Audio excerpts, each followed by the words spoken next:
So there is a quite heavy question that starts to play in mind of many professionals as they hit their late 30s, 40s or 50s. You look at everything you have built, your credentials, your status, your stable career trajectory, and yet there is a persistent whisper inside that says, this isn't my space anymore. But right behind that whisper comes a wave of fear. Is it too late to start over? Have I invested too much to change direction now? This fear is natural response of sunk cost fallacy.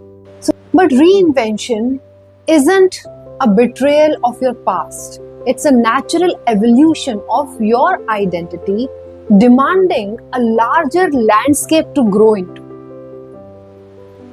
When we consider making a pivot later in our careers, the system around us often advises caution.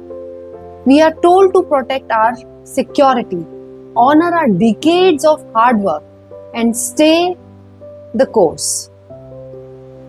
But when I sit with brilliant professionals who are standing at this crossroad, they describe an ache that safety cannot soothe. They say, on paper, changing paths look reckless, but staying where I am feels like slowly turning off my own lights. So the truth that keeps us anchored isn't a lack of courage. It's a misconception about what starting over actually means. We treat a pivot as if we are erasing our entire history and starting from absolute zero. But you never start from zero. You start from experience. You are not rebuilding the foundation. You are simply changing the structure of what you choose to build on top of it. The most common mistake high achievers make during a transition is trying to jump from one fully formed identity straight to another. We want a new destination to be as polished and certain as the old one was.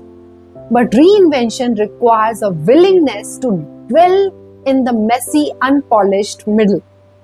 It asks us to trust our capacity to learn more than our desire to look perfect.